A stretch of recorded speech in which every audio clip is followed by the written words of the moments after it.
Hello, people. I'm here to address Governor Mike DeWine on a few things, a few pertinent things to me and to Ohioans at large. Basically, a couple of Tuesdays ago, you enacted a law which was not voted on by the people.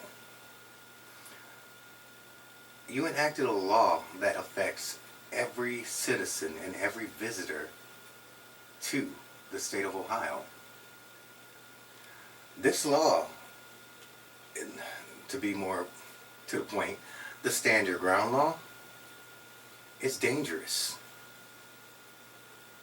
It's dangerous to the point to where, and I don't know if you've considered this or not, but it's dangerous to the point to where people are now given the power, well, the authority to go ahead, get into an argument with a person, go away, grab a lethal weapon, a gun, come back to that person, re-enter the argument, and then shoot that person mortally,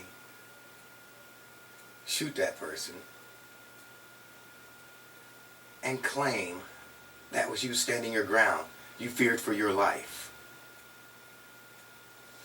I have issue with that. And a lot of Ohioans have an issue with that. First and foremost, are you listening to your constituents? Last thing that we are really deeply concerned about right now is opening up our schools, hence the weird shootings that's been happening there. I'm not going to send my kid to school, and you're not going to chastise my kid for not going to school. If his mother doesn't teach him, then I'll teach him. And yes, we have those licenses. And I open that up to anyone who wants to send their child to us to be taught. Not religion, unless you want to become part of our following. We're not going to teach them spirituality or religion. We'll teach them that reading, writing, and arithmetic, to which they're supposed to learn. But we're not going to send our kid to school. We're in the cuffs of unbridled civil war. We're in the preemptive stages of a civil war. And I'm not going to send my kids out on the battlefield knowing that the police that were trained to protect and serve them may be the ones that execute them. But that wasn't good enough. I digress on that point. That wasn't good enough. We had to let you sign the Stand Your Ground law into effect. Throw fire at the paper tigers of this state. Throw gasoline on the fires that we had going here with the racial tension all over America. Why would you throw gasoline and give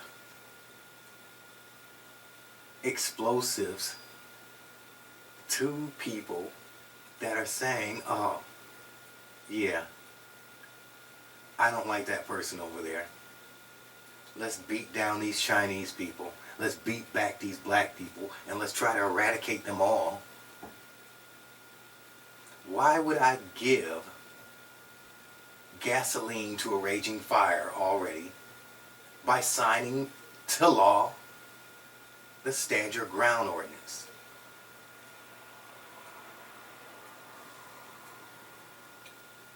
I am not the brightest person in the world.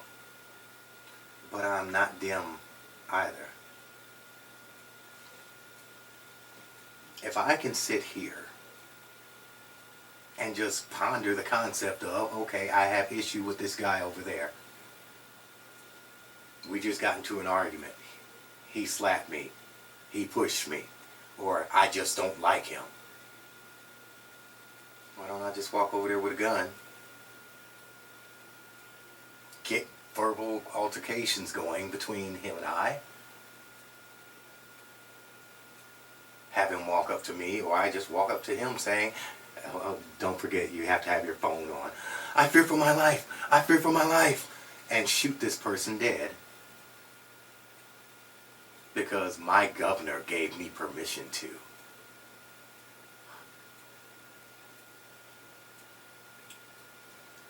It's a sad state that we're in right now. And out of all the things, and I was behind you through this whole COVID thing, even when Trump was doubting you and slandering you quite. I stood behind what you were doing, and I was making sure my followers were actually adhering to what you said. Here's what you need to know. Here's what you need to look at, because I know you know. A few days back, Army Sergeant Jonathan Pidlin came across this young man, Deontay. His last name's still being withheld, but his first name's Deontay. He came across him, well, he actually accosted him on the street in the neighborhood to which he lived in. Because, and this is the background story you're not getting, and don't ask my sources, I have them. This is the background to this story. He's having not altercation, he's having words with a woman who came out on the street questioning him about what he's doing out there. Get out of here and all this. He's like, I don't have to get out of here. Okay.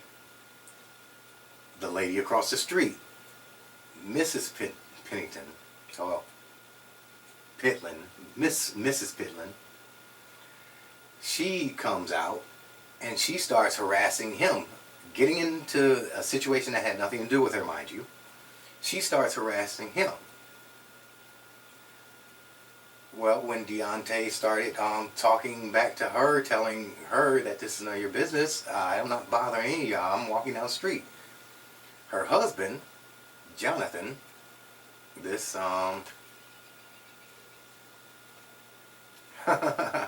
without reserve, I'll say, more stoutly Aryan-esque type person. Well, I'm safe to say that. With his modes and observations of his actions, yes, his Aryan-esque sign hell type demeanor, he basically came out there and was intimidating this young man. Thoroughly intimidating. I don't care if he did not live in your neighborhood, which he did or does. You can't tell a person they have to leave, get the hell out of here. Don't talk to this person, don't talk to that person, come on. If you hear in the background of this scene, his wife, Mrs. Pitlin, or Pinlin, she's constantly shouting out things from the peanut gallery. So he looks over and he addresses her. I don't know what you're talking about, blah, blah, blah, blah, blah, blah, blah. And when he went to address her, he's not threatening through this whole scenario. See, when he went to go talk to her, her husband jumps in onto the scene and physically pushes him aside. I'm sorry, I'm kind of flustered right now. Physically pushed him aside, constantly threatening bodily harm to this person. Now you're not just telling me to get out of my neighborhood, You're telling me not to talk to anybody who's addressing me. Your wife's a grown-ass woman. She came out of her house, off of her property, to address me. She is constantly addressing me through our exchange. Sir, you were the aggressive lady. You're aggressing on the neighborhood. Someone came running. Walk back. You better walk away. You walk away. You're talking to my wife right now. That's your wife? Walk away. And then trying to condescend me. Well, where do you live? Maybe we should walk you home? What am I, a fucking lost dog?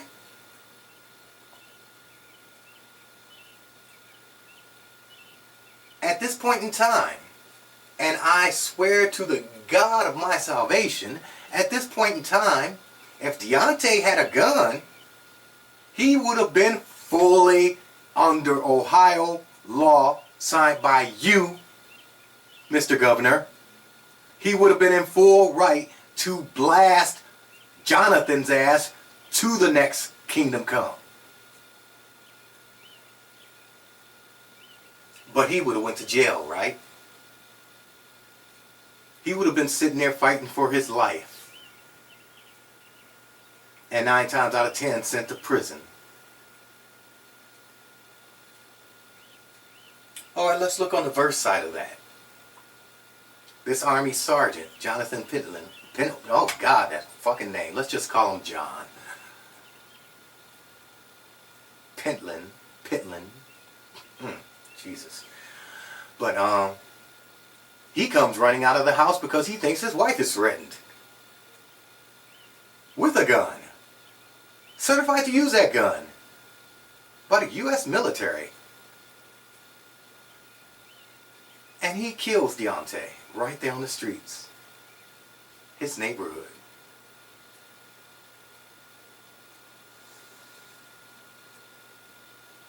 And he would have been found not guilty. He was standing his ground. The third line of that, let's see, there's defending yourself, defending your property and yourself, and in defense of others. He was defending his life. I love Florida stand your ground law. As long as I'm in fear for my life, I can shoot anyone for any reason without consequences. I was in fear for my life. I had no choice. I had to shoot him. Self-defense, stand your ground. Like a bitch. That's freaking wrong. On that note,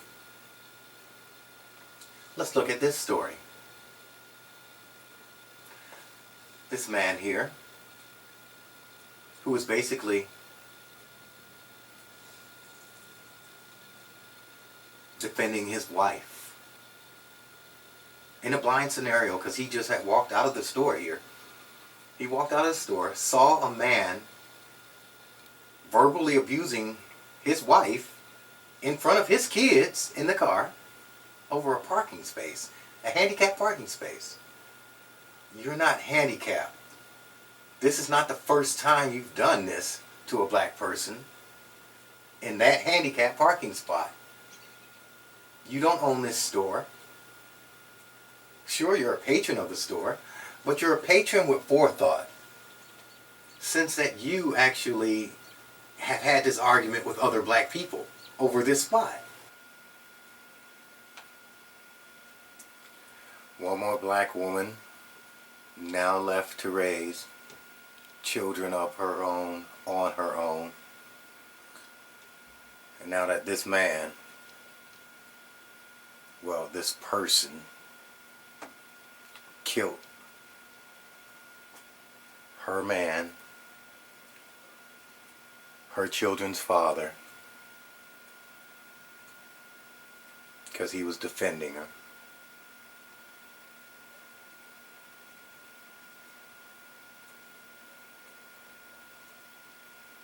Mind you, there's an important part of this. I just wanted to reiterate. When the stand your ground laws apply to black people, this man comes out, sees another person that is accosting be it verbal or physical, accosting his woman. Who was right, who was wrong? He was defending another. And he gets executed? Come on, people. That day. And you chose to pull up onto this car with this female in it, with her children, start mouthing off at them.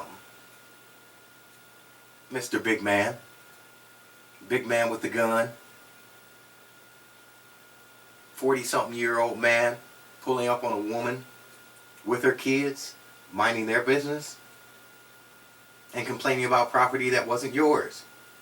You don't complain about property that's not yours. You call the police about it if you want to interact, if you want to flex authority that is delusional to you because it has nothing to do with you. Do your civic duty. Okay, 911. But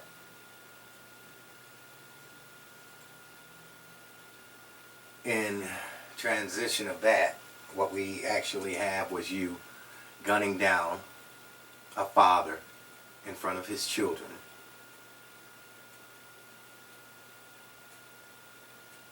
In front of his wife.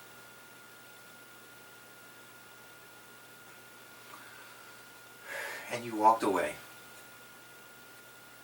Well, I have to get I got to get on the updraft of that last time I heard he was arrested. Some days later, or a week later, he was arrested. That's still playing out in the courts. That was in 2018. But that was a also stand your ground scenario.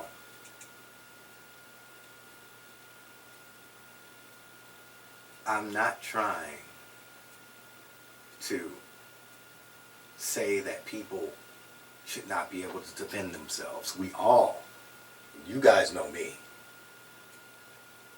God first. Then protection of family. Then your land. You can do what you want to my property. You mess with my family, you're messing with your existence. I'm a Messiah Knight. We have to pray for each other every day. We have hundreds of people praying for us every day because each Messiah Knight is also a warrior. And for the things we have to do in these trying times, we need our souls to be cleansed each and every moment of each and every day. We know a lot, so we're troubled about a lot. But it's not the end result that troubles us. It's the path to that end. And it's going to be a path of treachery. It's going to be a path of strife. And hands are going to get dirty.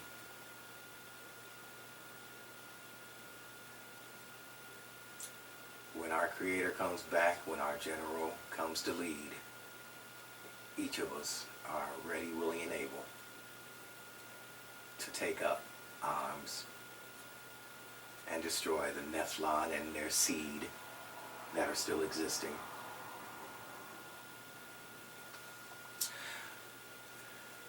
Here's another one. And tonight, a rally in New York City. And in the small city of Sanford, Florida, a vote of no confidence for its embattled police chief.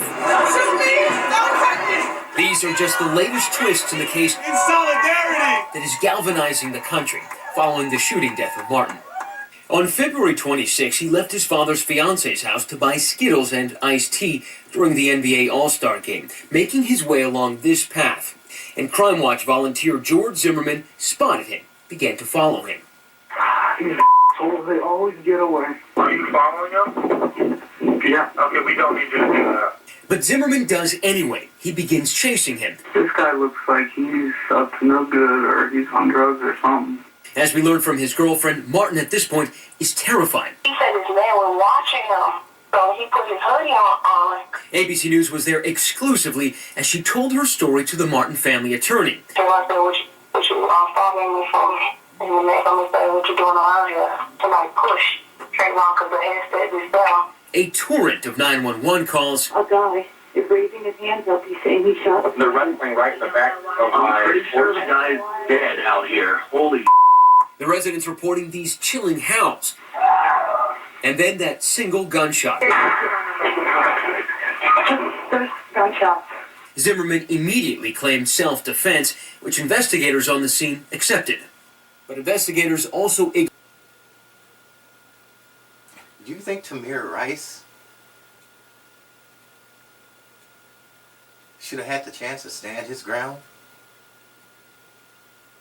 What about the off-duty police officers who are dressed in plain clothes, who yells at somebody to do something and then pulls a gun out on them? Does that person has a right to stand their ground because they're concealed carry as well? Can that person stand their ground against that cop? What about the person in that, what was it? I believe it was a Home Depot. Mentally ill. Where the cop just wanted to kill somebody and ended up shooting 3 people.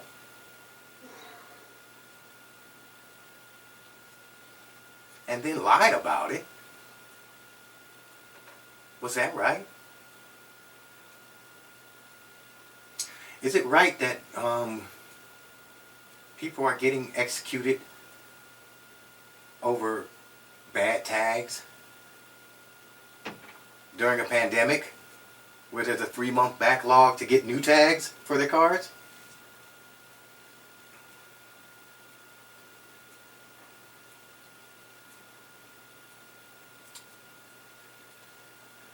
It's not right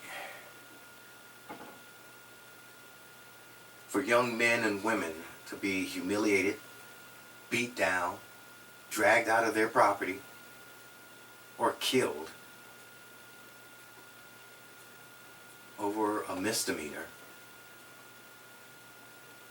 over not moving fast enough, over moving too fast, or just refusing to identify in a place where they don't need to identify themselves.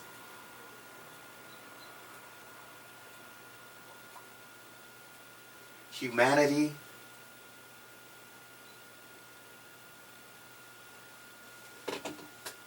please listen to me. And I've always said this to you.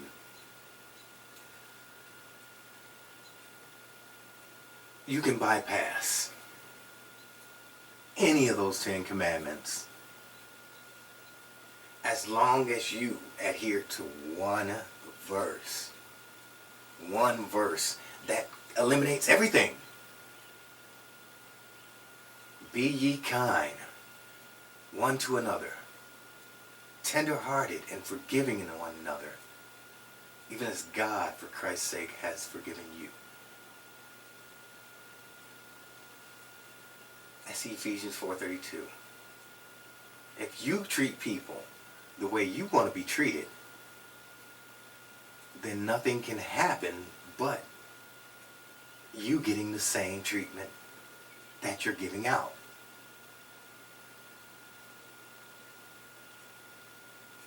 I'm not the common man, so if you came to me aggressive, I'm going to level up. I'm going to get to your level. If you get higher in that level, I will level up. And that's the man side of me. The teacher, the scholar, the professor, the reverend in me likes to think, oh, yes, no, you hold yourself to a higher degree and you'll rise above it. Yeah, not a part of my training. I have perfect diplomacy. And I choose to use that perfect diplomacy when it's needed. And I have perfect wrath. And I choose to use that wrath when it's needed. Everything works accordingly. And it has brought me to the years of life that I have. And just because the times are changing, call it cancel culture, call it whatever you want to call it a revolution, call it a civil war that's coming up. Whatever you want to call it, I and mine will be prepared for it. What I'm asking you, Mr. Governor, at this point in time, quit giving ammunition to people that want to kill regular citizens in the state of Ohio. We're going to get up the signatures. And we're going to call for a new vote. We want the Stand Your Ground law repealed. We have the castle law. That's all we need. That's all we ever needed. Look at the deaths that have happened in the last 2 weeks since you signed that bill.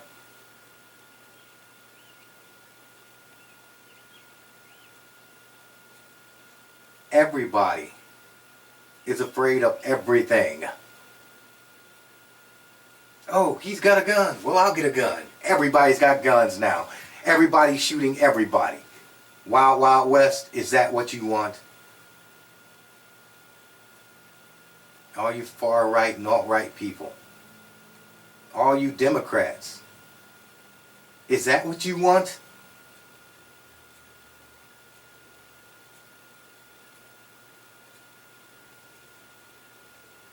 Well, I lay this all at your feet because you are the ones initiating this. You want to worry about Biden pushing through infrastructure. Oh, we're going to go into more debt because we have to address infrastructure right after all of this COVID relief things. Fine dandy, another 2-point-something trillion dollars added to the debt of our children. Guess what? If we all kill each other off today, who the hell's going to be here to do anything about it tomorrow? Repeal the bill. Train up your officers. And change the title of that minute term of civil servant. Because there's nothing civil about the services they give. I can kick my own ass. I can have my own shit taken.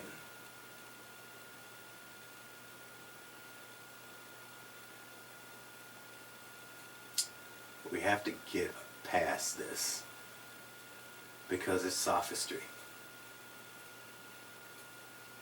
Speaking of which, I'm catching a lot of flack from different media platforms about my initiation into these commercials that I run in my videos because I'm not getting paid for them. They're charities. I'm not supposed to get paid for them. So I run them free in my videos. And I ask you to subscribe to my videos. Hit that button. Hit that bell. Make sure you put some likes on there, or dislikes even. Drop something in the comments. I'll be happy to answer them.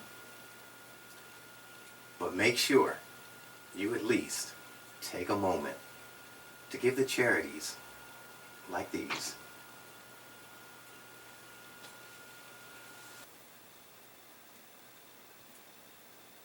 I was like, cancer. It really hurt. I just had to leave the room because I couldn't take it. The doctor referred her here. St. Jude called us and they was like, we'll be ready for y'all Monday morning. Y'all come down here to check in. I've been here ever since. On May the 14th is when she got diagnosed. And May the 16th, they removed her left eye. and she had to do a total of 6 courses of chemotherapy.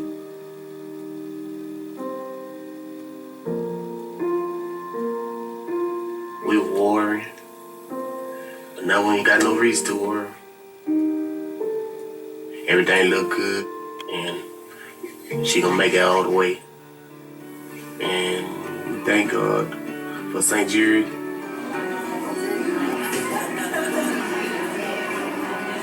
She hasn't changed. She's been the same since day one, you know. She never be down or whatever. She just keep her spirit going.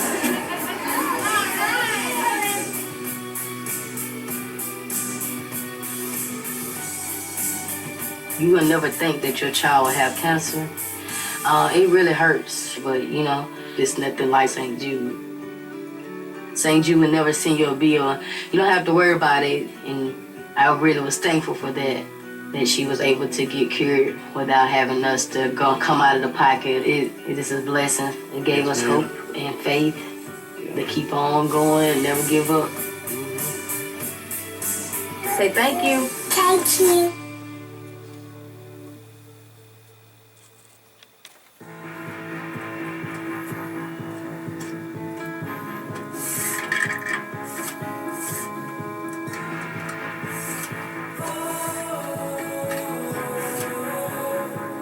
This is for chemo. This is for a poke. This is for coming here. When I'm alone and I close my eyes, I see your face looking into mine. And all of these doubts run through my head. Can you be with me? This is Harry. His hair comes off. Me smile, and I feel much better.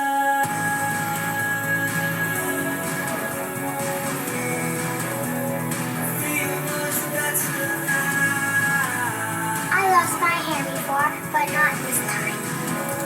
I feel much better. Feel much better since you came along.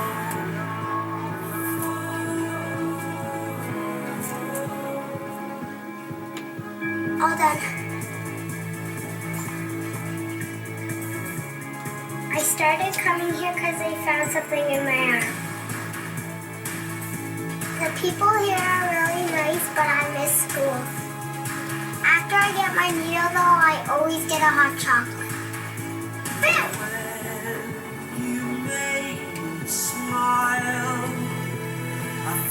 When I get a poke, I don't need to squeeze my mom's hand.